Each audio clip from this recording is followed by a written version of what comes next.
So, good morning. We are here with Representative Alan Williams from the Sunshine State. How you doing today? Doing good. Glad to be here. Excellent. So now tell me a little bit. We got that special for you. At least it didn't snow hard. No, it didn't. I appreciate that. Thank you. So tell me a little bit about your so far here at MMTC's Broadband and Social Justice Forum. Well, I would tell you I've been impressed just by the number of insightful individuals that have been on the panels, from FCC commissioners to folks, down in the trenches, trying to bring some kind of parity as it relates to broadband, as it relates to issues around Universal Service Fund, things that really impact my community in a major way. For me back home, I have folks that have lack of health care or access to health care. And so this is one of those moments where we can say, those folks who are hurting, we can bring services to you without you even leaving your home. That's what I think broadband does. I mean, it does so many different things, but it has a tremendous impact to make rural areas less rural in nature and bring them closer to the entire world and not leave them out in the communities that they are. Well, to this point of bringing people closer together, honestly, one of the more prominent figures kind of like in your online advocacy. You're great on Facebook, great on Twitter. You're all over the place with the social media, and I think that's a testament to, kind of where you see the importance of broadband. Tell us a little bit about, kind of what motivated you to get so engaged in being online to get your message out.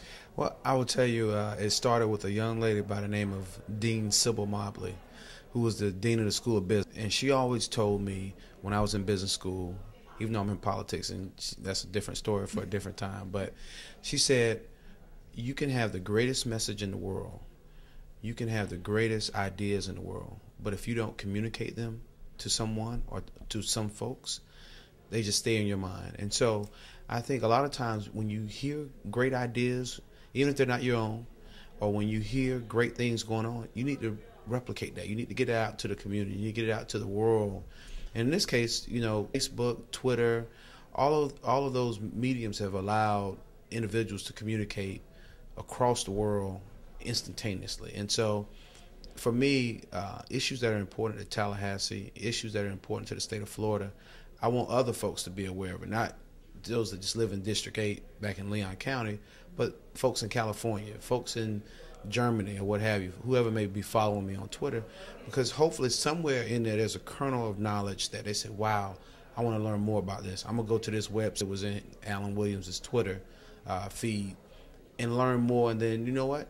They say, I can do this in my community. I can do this in London, England. I can do this in Miami, Florida. I can do this in Thomasville, Georgia. And so that's what it's about. It's about making that world, it's about diffusion. It's about making that world smaller and hopefully bringing something good that I'm doing to them. And hopefully at the same time, it's not just a one-way street here. Things that they're doing good, I want to learn more about it. And so it makes me a better person. And hopefully I'm making somebody else better as well. So it's clear that you're interested in, leading by example. What would you say are some of your top priorities? Like, and your broadband adoption, very important. How do you want to see people use that technology to help propel their best interest? Well, as the ranking Democrat on the Energy and Utilities Committee in the Florida House of Representatives, for me, it's important that every Floridian have the opportunity to say, I can do whatever I want to do. I have the access. Either I can go to my library or I have the access at my home.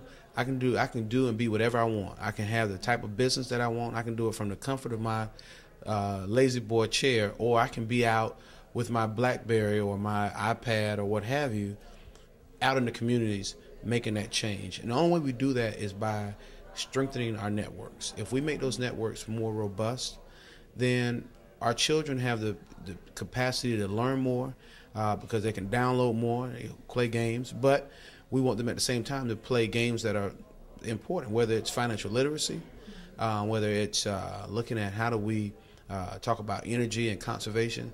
I think we have to make those activities interesting, and especially for our children, fun.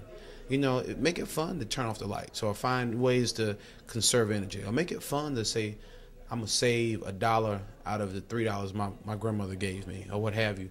and find those games, find those ways to make it interesting and make it applicable to what they're doing every day. Okay. So, we got to help continue your good legacy. Last question, what's your Twitter handle? Let's get it. It's Allen for Florida, ALAN, the number 4, Florida. Now, I know some folks see that and they say, well, you live in Tallahassee. They think it's a Gator thing, but it's really, when I started, I said I wanted something different. I didn't want to just be Allen Williams on Twitter, but it's Allen, ALAN for Florida.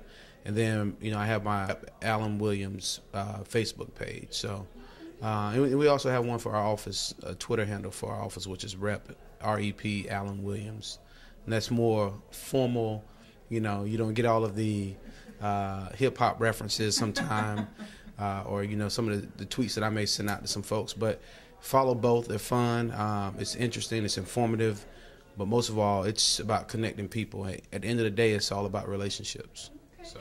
Well, we are definitely looking forward to our relationship and to grow. So this has been great. Thank you so much for taking some time out today. And thank you for what you're doing with Politic 365. I mean, it's a way that I think a lot of folks in our age group, our peer group, and even older folks can find out what young policymakers are trying to do. And we need good folks like you to help continue that message. And what you're doing, I think, will far outlive the work that we do in the House and in the state capitals and what have you. So thank you so much.